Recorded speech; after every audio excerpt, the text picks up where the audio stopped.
ચિંટુ પિન્ટુની વાર્તા। જંગલમાં આજકાલ દુષ્કાળ ચાલી રહ્યો હતો, જેના કારણે જંગલમાં દાણા અને પાણીની ખૂબ જ અછત થઈ ગઈ હતી। બધા પક્ષીઓને દાણા શોધવા માટે બહુ દૂર જવું પડતું હતું। પિંકી ચકલી અને કાલુ કાગડાનો માળો પણ નજીકમાં જ હતો। એ બંનેને એક બાળકો હતા, જે હજુ બહુ નાના હતા। એટલે પિંકી ચકલી અને કાલુ કાગડો બંને ખૂબ જ પરેશાન હતા કે બાળકોને એકલા મૂકીને કેવી રીતે દાણા લેવા માટે જવું। આમ જ તે એક દિવસ બેઠા હતા। પિંકી બોલી, કાલુભાઈ, હવે તો આપણા જંગલમાં દાણા બિલકુલ ખત્મ થઈ ગયા છે। હવે આપણે ક્યાંય દૂર કેવી રીતે જઈ શકીએ? મારો પિન્ટુ અને તારો ચિંટુ હજી ખૂબ નાના છે, આપણે એમને એકલા પણ નથી છોડી શકતા। કાલુ કાગડો બોલ્યો, હા પિંકી, હું પણ બહુ પરેશાન છું અને મારા પાસે તો આજે ખાવા માટે પણ કંઈ પણ નથી।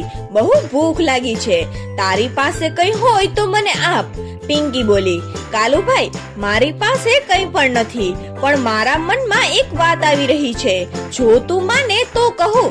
કાલુ કાગડો બોલ્યો, હા પિંકી બોલ, જો દાણા વિશે હોય તો જલ્દી કહેજે, મારી તો ખૂબ જ ખરાબ હાલત છે। પિંકી બોલી, આપણા બંનેના બાળકો હજી ખૂબ નાના છે, એટલે આપણે એકલા નથી છોડી શકતા તેમને। આપણે એમ કરીએ કે એક દિવસ હું દાણા લેવા માટે જાઉં અને તું બાળકોનું ધ્યાન રાખજે, હું તારા માટે પણ દાણા લઈને આવીશ, અને એક દિવસ તું જઈશ અને તું મારા માટે પણ દાણા લઈને આવજે અને હું બાળકોનું ધ્યાન રાખીશ। આમ આપણને ખાવાનું પણ મળી જશે અને બાળકોની ચિંતા પણ નહીં રહે। કાલુ કાગડો બોલ્યો, વાત તો તું સાચી કરે છે, તો આજે તું જ જઈને આવ, હું બાળકોનું ધ્યાન રાખું છું। અને પછી પિંકી દાણા શોધવા માટે નીકળી જાય છે। પિંકી દાણા શોધતા જંગલના બહારના ભાગમાં પહોંચી જાય છે। ત્યાં તેને થોડા ચણા મળે છે અને તે લઈને પાછી આવી જાય છે। સાંજ થઈ ગઈ હતી। પિંકી અડધા દાણા પોતે રાખે છે અને અડધા કાલુ કાગડાને આપી દે છે। પછી રાત થઈ જાય છે અને બંને પોતપોતાના ઘોંસલામાં સૂઈ જાય છે। સવાર થઈ જાય છે। પિંકી બોલી, કાલુભાઈ, આજે તમારો વારો છે દાણા લેવા જવાનો, તમે જઈને આવો, હું બાળકોનું ધ્યાન રાખું છું।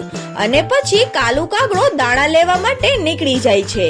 પિંકી બોલી, તમે બંને આરામથી બેસજો, હું હમણાં જ થોડું સૂકું ઘાસ લઈને આવું છું, મને ઘોંસલાની થોડી મરમ્મત કરવી છે, હું જલ્દીથી આવી જઈશ, તમે લોકો શરારત નહીં કરતા।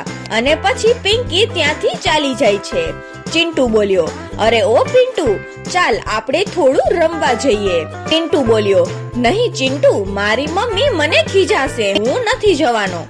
ચિંટુ બોલ્યો, તું તો બહુ ડરપોક છે, આપણે ક્યાં વધુ સમય લગાડવાના છીએ, જલ્દી પાછા આવી જઈશું। ચાલ આપણે ઝરણા તરફ જઈએ, ત્યાં તિતલીઓ પણ હોય છે, મને તો તેમને જોવાનું ખૂબ જ મન થાય છે, તને નથી થતું? પિન્ટુ બોલ્યો, મન તો મને પણ થાય છે। ચિંટુ બોલ્યો, તો ચાલ જલ્દી પાછા આવી જઈશું।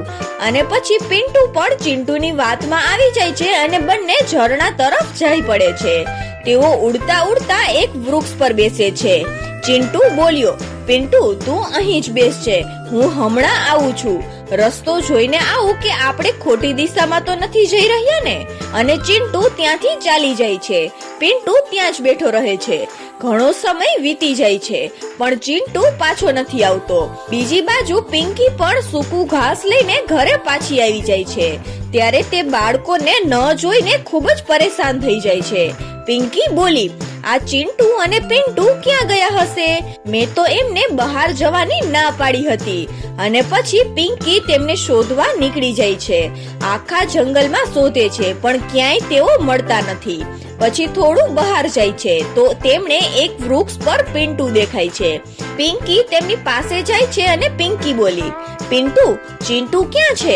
પિન્ટુ બોલ્યો, મમ્મી, ચિંટુ ક્યાંક ચાલી ગયો છે, મને જબરજસ્તી અહીંયા લઈને આવ્યો હતો, હવે તે ક્યાં ગયો છે એ મને ખબર નથી। પિંકી બહુ પરેશાન થઈ જાય છે। અંધારું પણ થવાનું હતું। તે પિન્ટુને લઈને ઘરે પાછી આવી જાય છે। કાલુ કાગડો પહેલેથી જ આવી ગયો હતો। કાલુ કાગડો બોલ્યો, પિંકી, તું ક્યાં ગઈ હતી? ચિંટુ ક્યાં છે? પિંકી આખી વાત કહી દે છે।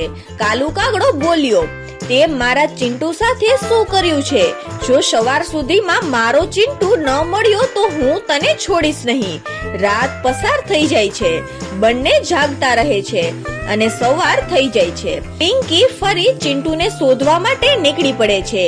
ત્યારે કાલુ કાગડો ગુસ્સામાં પિન્ટુને ઉપરથી નીચે ફેંકી દે છે. પિન્ટુનું માથું પથ્થર સાથે ભટકાય છે અને તે મરી જાય છે. કાલુ કાગડો બોલ્યો, હવે પિંકીને ખબર પડશે કે દુઃખ શું હોય છે. પિંકી પાછી આવે છે અને પિન્ટુને મરેલો જોઈને ખૂબ જ તૂટી જાય છે. પિંકી બોલી, કાલુભાઈ તમે આ શું કરી નાખ્યું? મેં તો તમારા બાળક પિન્ટુને નથી માર્યો ને. તમે તો મારી પાસેથી બધું જ છીનવી લીધું. પિંકી રડતી રડતી જંગલ છોડીને જાય છે. રાતે તે એક વૃક્ષ પર બેસી રહે છે. પિંકી બોલી, મારો છોકરો કેટલો તડપ્યો હશે. એ સમયે તેમને એક પડછાયો દેખાય છે. તે જોઈને તે તેમની પાસે જાય છે અને જુએ છે તો તે ચિંટુ હતો. પિંકી બોલી, ચિંટુ? ચિંટુ બોલ્યો, આંટી એક સમડી મારી પાછળ લાગી હતી એટલે હું અહીં છુપાઈ ગયો હતો. પિંકી તેને લઈને ઘરે પાછી આવે છે. ચિંટુ બોલ્યો, મમ્મી હું આવી ગયો. ચિંટુ આખી વાત કહે છે. કાલુ કાગડો શરમાઈ જાય છે.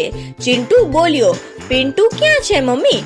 પિંકી બોલી, બેટા પિન્ટુ હવે ક્યારેય પાછો નહીં આવે. આટલું કહીને પિંકી ત્યાંથી ચાલી જાય છે. કાલુ કાગડા પાસે પોતાના બાળકને જવાબ આપવા માટે હવે કોઈ પણ શબ્દ ન બચ્યા હતા. તો બાળ મિત્રો, આ વાર્તા પરથી આપણને શીખવા મળે છે કે ઉતાવળે લીધેલા ખોટા નિર્ણય જીવનભર પસ્તાવો આપે છે.